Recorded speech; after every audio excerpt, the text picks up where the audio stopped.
নমস্কার, রাধে রাধে, জয় শ্রী। আজকে কোনো আমার গল্প নয়, আজকে গল্প মিরাক্কেল জয়ী মৃদুলদার একটা বিখ্যাত 10 আঙুলের গল্প আছে, যেটা আমাদের জীবনে আমাদেরকে অনেক কিছু শিখিয়ে যায়। আজকে সেই গল্পটাই আপনাদের সকলের সঙ্গে ভাগ করে নেব। তো আমরা জানি আমাদের দুই হাতে 10টা আঙুল। আমরা যদি দুই হাতকে একে অপরের সঙ্গে জুড়ে দিই তাহলে ঠিক এই রকমটা তৈরি হয়ে যায়। এইবার আমরা এটাকে ভাগ করি কিভাবে?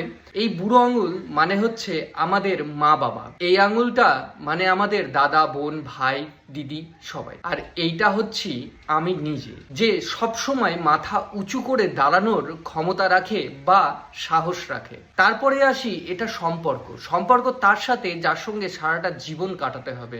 সে আমার জন্য ওয়াইফ, আর যদি কোনো মহিলা হয়ে থাকেন তাহলে তার জন্য হাজবেন্ড, আর এই ছোটটা হচ্ছে আমাদেরই সন্তান। তাহলে এবার দেখে নি এই 10 আঙুলে শেখার মতো কি আছে, আর কেনই বা এটা পরিবার সমতুল্য। আমি আগেই বলেছিলাম এটা হচ্ছে আমি সব সময় মাথা উঁচু করে থাকি, কিন্তু আমার পরিবারের যখন কথা আসবে, যদি আমি নিজেকে একটু ঝুঁকিয়ে নিই তাহলে কেমন হয়? সব কিছু ঠিক হয়। আমি ঝুঁকে যাওয়ার পরে আমার বাবা মা সারা জীবন যারা আমার সাথে হয়তো থাকবেন না, তাই দেখুন এরা সরে যাচ্ছে। তারপরেই দাদা বোন দিদি ভাই কারো বিয়ে হয়ে যাবে, কেউ নিজের ফ্যামিলি নিয়ে অন্য কোথাও শিফট হবে, তারাও আলাদা হয়ে যাচ্ছে। এরপরে আসছে সন্তানেরা বড় হবে, চাকরি পাবে, ফ্যামিলি হবে, তারাও একদিন আলাদা হয়ে যাবে। কিন্তু দেখুন, সবাই আলাদা হয়ে যাওয়ার পরেও যে জীবনসঙ্গী, সে কখনোই সরতে পারবে না। কারণ আমরা জানি জীবনে আমাদের সব থেকে কাছের সম্পর্ক যদি কিছু হয় সেটা বাবা মা, এবং তারপরে যদি সম্পর্ক কিছু হয় সেটা হচ্ছে আমাদের জীবনসঙ্গীর।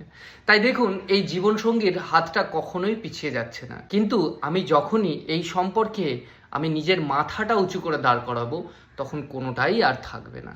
তো মোরাল অফ দ্য স্টোরি, কখনো কখনো নিজেদের সম্পর্ক বাঁচিয়ে রাখার জন্য আমাদের মুখ বন্ধ রাখতে হয়, এবং কখনো কখনো মাথাটা নিচু করেও দিতে হয়। তাতে এই সম্পর্কগুলো খুব সুন্দরভাবে বেঁচে যায়। নমস্কার, আজকের মতো এই পর্যন্তই। দেখা হচ্ছে পরের গল্পে।